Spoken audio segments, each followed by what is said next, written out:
For decades, the economic relationship between the United States and China followed a highly predictable script.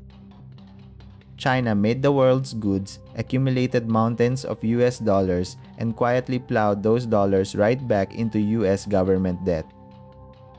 It was a perfect loop. China kept the US dollar strong, and the US kept buying cheap Chinese exports.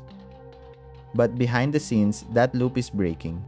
China is executing one of the most massive financial migrations in modern history. Instead of buying liquid, safe public assets like US treasuries, Beijing's mega sovereign wealth funds are quietly shifting their trillions into the shadows of the private markets.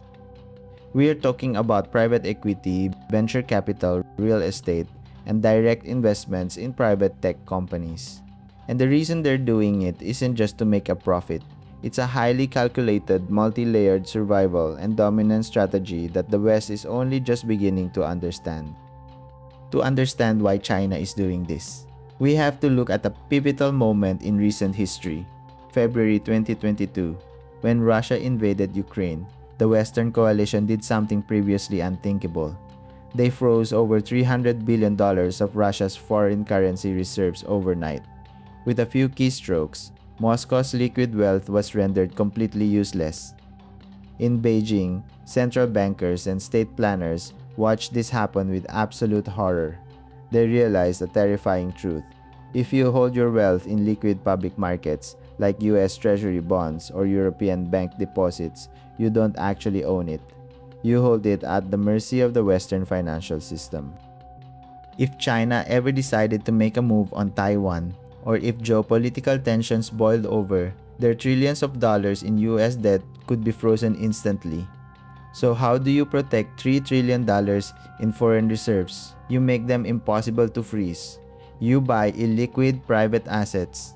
If China's sovereign wealth fund, the China Investment Corporation, owns a massive stake in a private European infrastructure company, a logistics network in Southeast Asia, or a private US tech startup through various shell companies and private equity layers, how do you freeze that? It's incredibly difficult. It is deeply integrated into the real economy. By shifting from public to private equity, China is moving its wealth off the grid. But avoiding sanctions is only part of the story. The second driver is something far more ambitious: acquiring the technologies of tomorrow. The US has aggressively clamped down on China's ability to buy sensitive technology.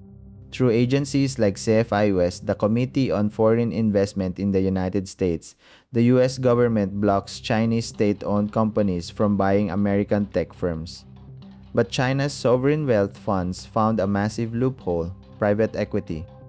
Instead of trying to buy a tech company directly, Chinese sovereign wealth funds act as limited partners or LPs. They hand their billions to top-tier Western private equity and venture capital funds. Those Western funds then go out and invest in cutting-edge semiconductor, AI, and biotech startups. To the target startup, the money looks like it's coming from a reputable firm in New York, London, or Silicon Valley. But in reality, a portion of the returns, and more importantly, the strategic insights, market access, and industry intelligence, flows straight back to Beijing. It is a masterclass in financial stealth. By the time Western regulators realize what's happening, the investments are already woven deep into the fabric of the global tech ecosystem. And there is a third, equally critical layer to this strategy. Historically, sovereign wealth funds were designed to invest abroad to protect the domestic economy from inflation. But China is rewriting the playbook. They are increasingly using their massive wealth funds to invest domestically in what they call little giants. Instead of chasing a 6% return on Wall Street, Beijing is using its sovereign wealth to fuel its own domestic tech revolution. They are pumping billions into local private equity and venture capital funds that back Chinese startups in critical industries. Take advanced semiconductors, the absolute crown jewel of this domestic shift.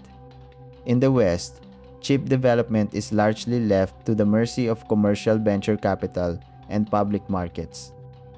But traditional VC firms want fast, liquid returns on software, not a 10-year $50 billion bet on a physical microchip factory or complex hardware architecture. Beijing realized this commercial bottleneck was their greatest geopolitical vulnerability. They knew that if they relied purely on the traditional venture ecosystem, their domestic chipmakers would remain decades behind the West. So they stepped in with the ultimate financial bazooka, the National Integrated Circuit Industry Investment Fund, better known in global financial circles as the Big Fund. This is sovereign-backed wealth operating with the aggressive playbook of a hyper-targeted private equity firm. Its third phase alone launched with a jaw-dropping $47 billion. And this money isn't just buying public stocks or supporting established giants. It is systematically targeting the deepest, most complex pain points in the semiconductor supply chain. They are injecting highly patient, risk-tolerant state capital into private Chinese startups designing EDA, electronic design automation, software, which has historically been monopolized by American firms. They are pouring billions into domestic alternatives for advanced EUV lithography machines, hoping to break the global monopoly held by ASML. And they are heavily backing private enterprises pioneering advanced packaging, the highly sophisticated process of stacking different chips together to multiply computing power when physical lithography limits are reached to the outside world. These look like independent private technology startups competing in the open market. But pull back the layers of corporate ownership and you will find a dense, interconnected web of sovereign-funded private equity. It is a high-stakes war of technological attrition, entirely insulated from Western capital markets and funded by a bottomless pool of state-directed money. They are building a self-sustaining, sanction-proof tech ecosystem from the ground up. It's a massive pivot from passive financial investing to aggressive, strategic state capitalism. The West is finally starting to wake up to this strategy. We are witnessing the birth of a brand new regulatory paradigm, outbound investment screening.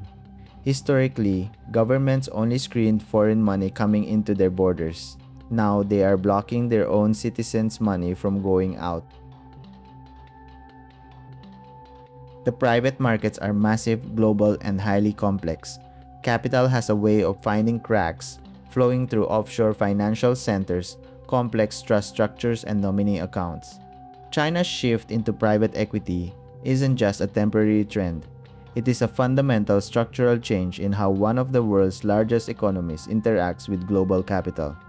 They have realized that in the 21st century, true power isn't holding digital promises of US debt, which can be frozen, diluted by inflation, or wiped out with a single regulatory pen stroke. True power is owning the physical assets, the private infrastructure, and the intellectual property of the future. The financial war of the future won't be fought on public stock exchanges.